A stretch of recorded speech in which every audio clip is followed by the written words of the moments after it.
প্রিয় দেশবাসী, দায়িত্ব গ্রহণের পর অন্তর্বর্তীকালীন সরকার তিনটি বিষয়কে সর্বাধিক গুরুত্ব দিয়েছে: জুলাই আগস্ট হত্যাকাণ্ডের বিচার, একটি জবাবদিহিমূলক ও কার্যকর গণতান্ত্রিক ব্যবস্থায় উত্তরণের জন্য রাষ্ট্র কাঠামোর প্রয়োজনীয় মৌলিক সংস্কার এবং একটি সুষ্ঠু নির্বাচন। জুলাই গণঅভ্যুত্থানকালে তৎকালীন ফ্যাসিস্ট সরকারের নির্দেশে সংগঠিত হত্যাকাণ্ডের বিচার কাজ যথাযথ আইনি প্রক্রিয়ায় এগিয়ে চলছে। ইতিমধ্যে ট্রাইব্যুনাল কর্তৃক একটা মামলার রায় ঘোষিত হয়েছে।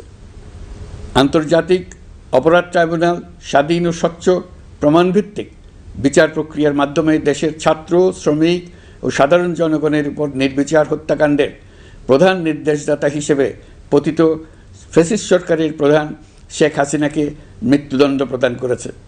যথাযথ আইনি প্রক্রিয়া অংশ হিসেবে অভ্যুত্থানের পর পলাতক শেখ হাসিনা এবং এই মামলার সাজাপ্রাপ্ত অপর আসামি সাবেক স্বরাষ্ট্রমন্ত্রী আসাদুজ্জামান খানকে দেশে ফেরানোর জন্য সরকার আনুষ্ঠানিকভাবে ভারত সরকারকে অনুরোধ জানিয়েছে। প্রিয় দেশবাসী, ইতিমধ্যে বেশ কিছু প্রাতিষ্ঠানিক ও কাঠামোগত সংস্কার সম্পন্ন করা হয়েছে। কয়েক ডজন পুরনো আইন সংশোধন করা হয়েছে এবং বেশ কয়েকটি নতুন আইন প্রণয়ন করা হয়েছে। সংস্কারের সবচেয়ে বড় পদক্ষেপ হচ্ছে জুলাই জাতীয় সনদ।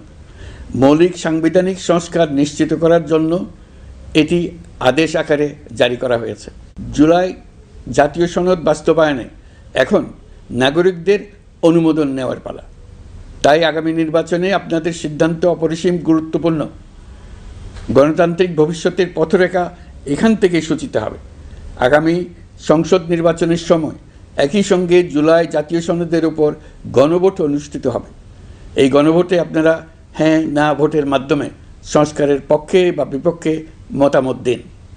নির্বাচন কমিশন ইতিমধ্যে নির্বাচনের তফসিল ঘোষণা করেছে। আগামী 12ই ফেব্রুয়ারি সাধারণ নির্বাচন ও গণভোট অনুষ্ঠিত হবে। এই লক্ষ্যে যাবতীয় প্রস্তুতি চূড়ান্ত করা হয়েছে। সরকার নির্বাচন কমিশনকে সর্বাত্মক সহযোগিতা দিয়ে যাচ্ছে।